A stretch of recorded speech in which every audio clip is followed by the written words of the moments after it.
साथियों नमस्कार, जोहार। जीटी रोड लाइव में आपका स्वागत है। मैं हूं अभिषेक सिंह। साथियों, एक पार्टी झारखंड मुक्ति मोर्चा जब अस्तित्व में आई तब कहा जा रहा था कि झारखंड के आदिवासियों के हित के लिए इस पार्टी ने जन्म लिया है, अस्तित्व लिया है। उसके साथ ही साथ उस समय जो मुनाफाखोरी, सूदखोरी था, उसके साथ आदिवासियों के अधिकार के लिए जो लड़ाई लड़ी जा रही थी, उसको लेकर के झारखंड मुक्ति मोर्चा झारखंड में सक्रिय था, स्वर्गीय शिबू सोरेन के नेतृत्व में, विनोद बिहारी महतो के नेतृत्व में। लेकिन समय के साथ आज आप देखिएगा तो ये झारखंड मुक्ति मोर्चा सिर्फ झारखंड के ही आदिवासियों की पार्टी नहीं है, बल्कि इसके साथ ही साथ देश दुनिया के तमाम आदिवासी संगठन और आदिवासी नेता और आदिवासी झारखंड मुक्ति मोर्चा को या मुख्यमंत्री हेमंत सोरेन को एक सशक्त नेता के रूप में देखते हैं, एक अगुवा नेता के रूप में देखते हैं। जहां उन्हें लगता है कि उनकी जरूरत होगी वहां हेमंत सोरेन जरूर होंगे। ऐसा मैं इसलिए कह रहा हूं क्योंकि अभी आप हाल फिलहाल में देखिए कि मुख्यमंत्री न सिर्फ झारखंड में बल्कि लगे हाथों बंगाल और उसके साथ ही साथ खास करके आसाम में बहुत एक्टिव रहे हैं। और उसके साथ ही साथ वहां के जो आदिवासी समुदाय के लोग हैं, निशब्द रूप से, निश्चित रूप से मुख्यमंत्री हेमंत सोरेन को अपना नेता मानते हैं। अभी आप देखिएगा कि जिस तरह से सर मुख्यमंत्री अभी आसाम गए और उसके साथ ही साथ जो सभाओं में उनका जो भीड़ दिख रहा है, उसके साथ ही साथ जो लोगों में एक विश्वास झलक रहा है उनके भीड़ में, आप देखिएगा जो स्वतः स्फूर्त भीड़ था सर। और क्या इन्होंने भाषण दिया सर।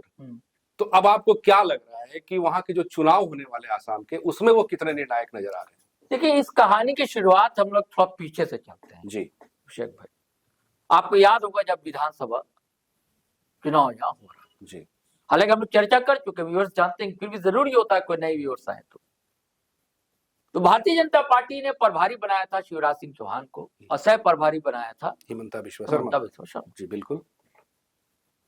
लेकिन शिवराज सिंह चौहान की उपस्थिति वैसी नहीं थी जैसी हिमंता बिश्वा शर्मा करी। हिमंता बिश्वा शर्मा ने डेरा डाल दिया था और ऐसा लग रहा था कि शिवराज सिंह चौहान सह प्रभारी हैं या सहायक हैं, प्रभारी तो हिमंता बिश्वा शर्मा। और सिर्फ यही नहीं लग रहा था, ऐसा लग रहा था कि अब लगता है बाबूलाल मरांडी भाजपा झारखंड के अध्यक्ष नहीं है, अध्यक्ष भी भारतीय जनता पार्टी के हिमंता बिश्वा शर्मा जी। और ऐसा लग रहा था कि अगर चुनाव जीत जाएगी भारतीय जनता पार्टी तो हेमंत की जगह हिमंता ही मुख्यमंत्री बनेंगे। जैसा उनका आभा मंडल, जैसा जलवा, जैसा टोल आर्मी काम कर रही थी, जैसा भाजपा कार्यकर्ता लगे हुए थे और भारतीय जनता पार्टी के लोग जिस तरह थैली खोले हुए थे, भारतीय जनता पार्टी जिस तरह साम दाम दंड के लिए जानी जाती है, जो प्रयास कर रही थी जी। और उसी दरमियान तो अपने चंपैदा आए भारतीय जनता पार्टी में और तभी लोगों ने जाना कि टाइगर कोल्हान, उससे पहले नहीं जानते थे हम लोग कि टाइगर कोल्हान। हमको भी पत्रकारिता करते हुए रांची में, उससे पहले तो कर रहा था मैं, कई दिल्ली में रहा, कई जगह रहा, जयपुर और छत्तीसगढ़, लेकिन मैं 2010 से हूं, मैं रांची में पत्रकारिता कर रहा हूं। कभी नहीं देखा था कि चंपई सोरेन के साथ टाइगर कोल्हान का शब्द लगे। भाजपा मानने के बाद वो टाइगर कोल्हान हो जाते हैं, लेकिन कोल्हान भी पिद्दी साबित हुए। रिजल्ट क्या हुआ, कैसा हुआ? एक सीट के। हाँ, लेकिन जिस तरह आरोप लगाए गए, जिस तरह आदिवासियों को बांटा आने की कोशिश की गई, बांग्लादेशी के नाम से आदिवासी और अंसारी मुस्लिमों को बांटने की कोशिश की गई जी। ये सब देख रहे थे हेमंत सोरेन और उन्होंने ठान लिया था कि चुनाव होगा गुरु आपके राज में, अब मैं आऊंगा, अब बताऊंगा। तो भूले नहीं है और हेमंत सोरेन ने पूरी तैयारी कर ली, पूरा प्लान, रोड मैप तैयार है। पहले वो अपने लोगों को असम भेजते हैं, उसकी भी चर्चा हम लोग कर चुके हैं जी। लगातार जाते रहे लोग, एमटी राजा है, विजय हांसदा है, चमरा लिंडा है, भूषण तिर्की, ये सब लोग जाते रहे और अभी भी कुछ दिन पहले भी गए थे। और वहां जो संगठन है जन आदिवासियों के, क्योंकि यहाँ के भी आदिवासी बड़ी संख्या में, वहां 10 से 15 लाख है, टी ट्राइब कहे जाते हैं, उनका संगठन है। उसका और जो वहां पहले से आदिवासी, उनका संगठन है ऑल आदिवासी स्टूडेंट एसोसिएशन करके, उनके लोग पहले भी आए थे, फिर आए जी। तो जब इनके 5 कमांडो वहां से लौटे तो तभी तय हो गया था कि हेमंत सोरेन भी वहां जाएंगे, सभा करेंगे, बीच में दावत भी देने आए, गए। जो आपने कहा भीड़ रियली बॉस जी, अगर व्यूअर्स आपने भी वो वीडियो देखा हो जी, तो भीड़ है अभिषेक भाई, पंडाल के बाहर भी भीड़ है, चारों तरफ मैदान के भीड़। पंडाल में जितनी भीड़ है उसकी दुगना चौगुना भीड़ चारों पूरे मैदान में बड़ी, इतनी भीड़ थी वहां पे।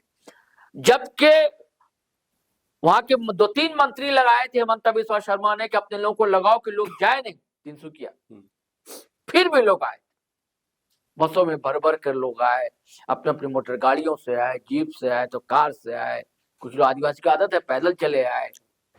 तो सर इस पे एक बात मैं बता रहा हूँ उन्होंने कई मुद्दा उठाए। सबसे नाजुक सवाल ये है, उसके पहले एक बात पूछूंगा सर। हाँ, एक बाहर के मुख्यमंत्री, अपने राज्य के नहीं, हाँ, या बाहर के नेता, हाँ, उनका अभिभाषण या भाषण होना है, हाँ, उस पे इतनी बड़ी भीड़, हाँ, तो ये मतलब एक तरह से विश्वास तो होते नहीं है, तो होता ये जो आरोप लोग लगाते हैं ये वैसी पर भी लगाते हैं कई लोगों पर, लेकिन कांग्रेस के लीडर पर नहीं लगाते। राहुल गांधी आकर इलाहाबाद के, दिल्ली के आके भाषण देकर गए, अरे तो नेता तो ऐसे ही होता है, राष्ट्रीय स्तर का जब नेता हो जाता है तो वो किसी स्टेट का, अपने मोहल्ले का नहीं हो जाता और राष्ट्रीय नेता हो जाता है। हेमंत सोरेन आज आदिवासियों के राष्ट्रीय नेता है। अच्छा, आप ऐसा देखते हैं? हाँ जी। कौन है आदिवासी नेता, आप बताइए ना, किसी पार्टी में हो तो बताइए। जैसे कहने को मल्लिकार्जुन खड़गे दलित है जी, लेकिन क्या उनकी राष्ट्रीय छवि है दलित नेता की? नहीं है। एम स्टालिन हो गए वैसे ही, हाँ नहीं, एम स्टालिन ओबीसी से आते, उनकी है एक छवि, लेकिन दलित नेता बतौर मल्लिकार्जुन खड़गे की छवि नहीं है। कांग्रेस के अध्यक्ष की छवि है, लेकिन मायावती की है दलित नेता की राष्ट्रीय स्तर पर छवि है, रामविलास पासवान की थी राष्ट्रीय स्तर पर छवि थी, जगजीवन राम की राष्ट्रीय स्तर पर छवि थी, बल्कि मैं कहूंगा दिवंगत गुरुजी की भी उस समय छवि नहीं थी वैसी राष्ट्रीय स्तर पर जो आज की डेट में है। गुरुजी के रहते हुए भी जेएमएम ने इतनी सीट हासिल नहीं की थी झारखंड में जो आज हेमंत सोरेन और कल्पना सोरेन की जोड़ी लेकर आई झारखंड में ही। आज जिस तरह पैर पसार रहा उनका जेएमएम, अब तो हर जगह केरल के लोग आते हैं, साउथ के लोग आते हैं, हर जगह के लोग आते हैं मिलने के लिए उनसे, राजस्थान से लोग मिलने के लिए आते हैं, असम से तो आते ही, असम में ये जाहिर है पूरी तैयारी। और जो भीड़ की बात आप कर रहे हैं, अरे जो मैं कह रहा था नाजुक सवाल, देखिए मैं हमेशा कहता हूं कि कैसे विडम्बना है आदिवासियों के साथ ही है कि मैं अगर सैयद समाज से आता हूं तो मैं बाहर चले तो सैयद रहूंगा, आप सिंह समाज से आते हैं बाहर चलेंगे आप अभिषेक सिंह ही रहेंगे, लेकिन बेचारा आदिवासी यहाँ का चला जाएगा कुजूर अगर असम, तो आदिवासी नहीं ओबीसी बन जाएगा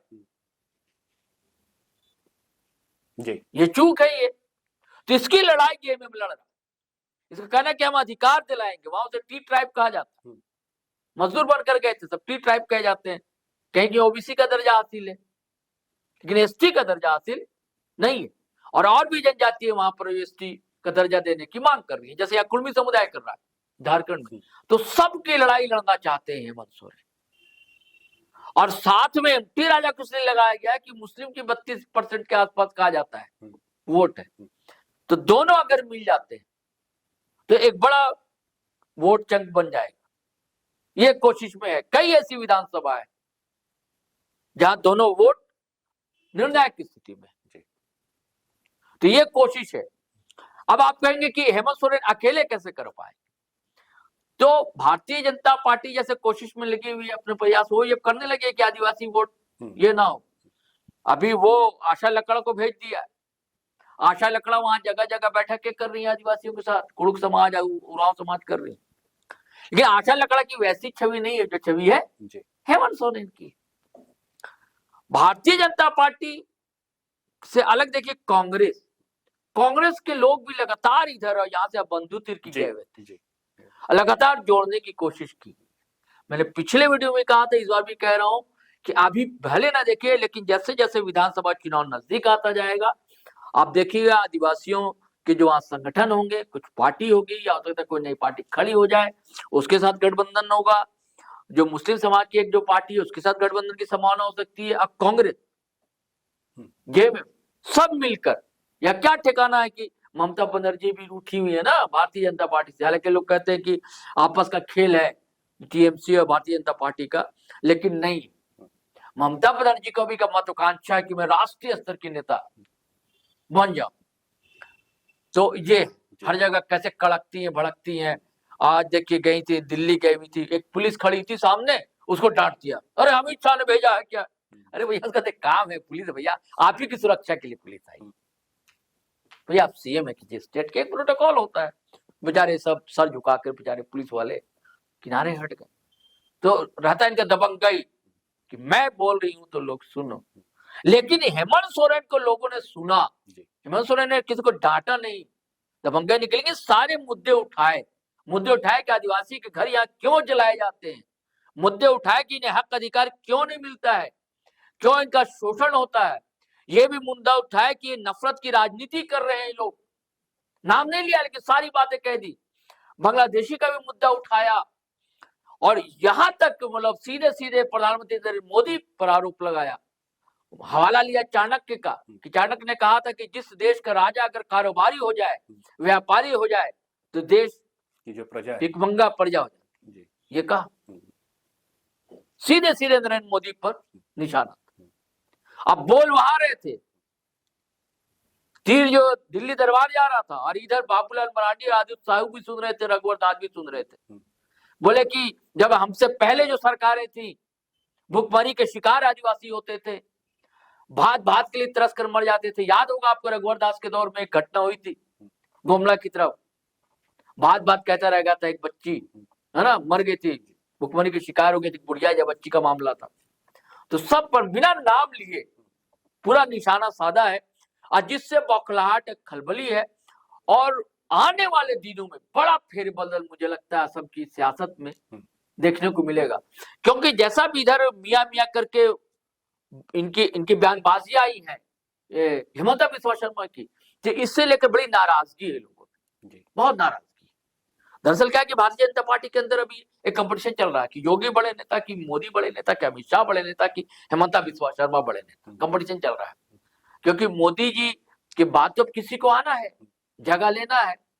नितिन नवीन में वो तेवर, वो आभमंडल, वो जलवा, वो डैशिंग नहीं है जो योगी जी में है। औरा कहते हैं, औरा जिसे कहते हैं, वो औरा नहीं है नितिन नवीन जी। जी हाँ साथियों, तो औरा है वो है अभी झारखंड के जो मुख्यमंत्री है हेमंत सोरेन, उनमें।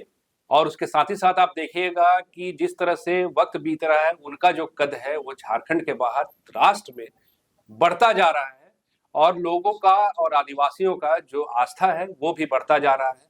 हालांकि देखिए अब बढ़ता जा रहा है साथियों, अब चुनाव है, और चुनाव जो है वो है आसाम में, बंगाल के बाद आसाम चुनाव है, और लग तो ऐसा रहा है कि वहां पे झामुमो की जो दावेदारी होगी वो तो होगी ही, और उसके साथ ही साथ काफी हद तक निर्णायक भी होगी। ये आने वाले वक्त पे है साथियों। आज के लिए बस इतना ही। जाते जाते आपसे वही आग्रह है कि अगर आपने हमारे चैनल को सब्सक्राइब नहीं किया तो जरूर कर लीजिए, हमारे वीडियो को लाइक जरूर कीजिए, शेयर जरूर कीजिए, कमेंट जरूर कीजिए। आज्ञा दीजिए, नमस्कार, जय हिंद, जय भारत।